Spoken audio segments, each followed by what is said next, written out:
Welcome, everyone, to a new set of discussions that we're going to have on hearing the voice of God and how to know when God is talking to you. It is a major issue, a major source of frustration for many a person, whether they are an overly religious person, very spiritual, or non-religious person alike. We all struggle with these questions of, why doesn't God just talk to us, right? And speak to us in ways that are clear and that make sense to us. And I want to propose to you that God is speaking to us, and he is speaking to us in ways so that we can understand.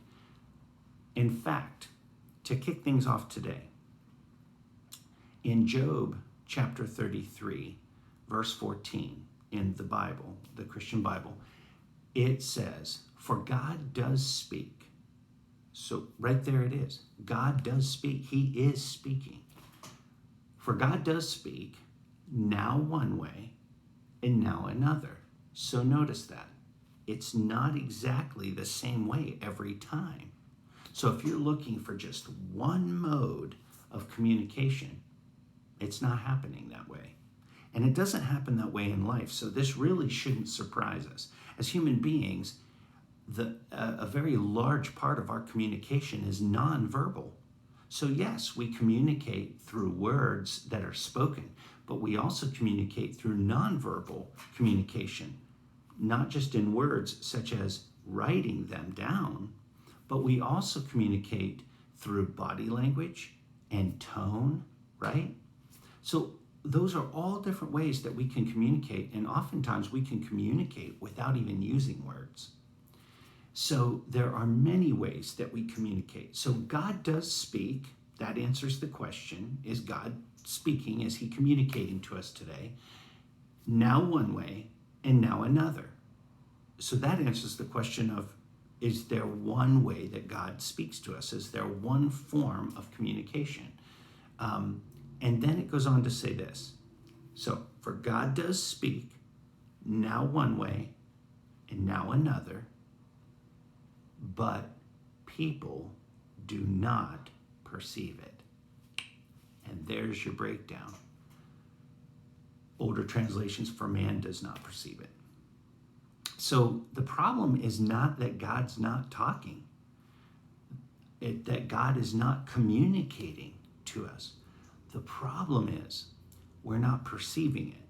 We're not recognizing when he does. Now, some of us are going to feel pretty ticked off right now and say, well, why is God so secretive? Why does he communicate in code? Why doesn't he just say it?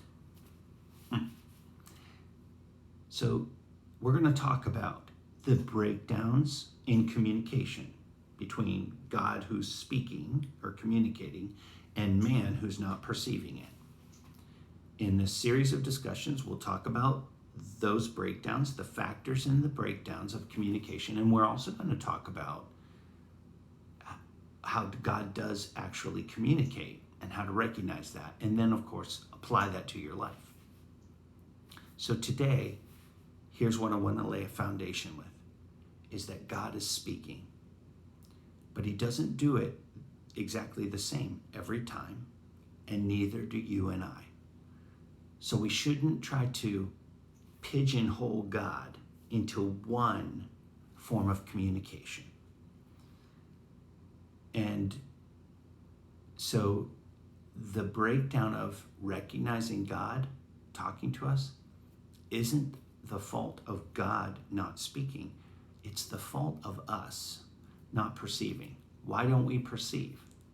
Well, the obvious reason is we are imperfect people and we make mistakes. And I don't know about you, but I even do that with my fellow Americans that speak English. I will misunderstand what's being said or how it's being said because I mishear or I misread their body language or misinterpret their tone. So that happens all the time. We're not perfect people, right? And we do that with God too. We misinterpret, we misunderstand, we misread. some of the ways that God communicates. In addition to that, we also don't perceive, because language, communication, is a learned skill. It's not something that you just pop out of the womb doing, okay, or understanding.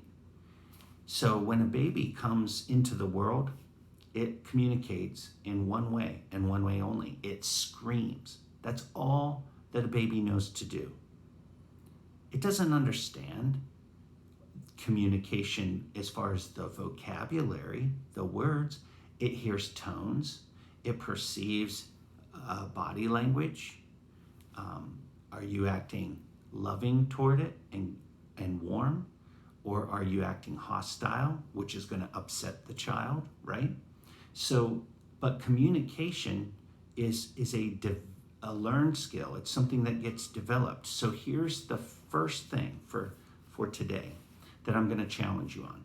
If you really want to hear the voice of God, if you really want to grow in your understanding of how God communicates to us and develop this skill of communication with God, then it comes down to, first of all, a personal commitment to learn.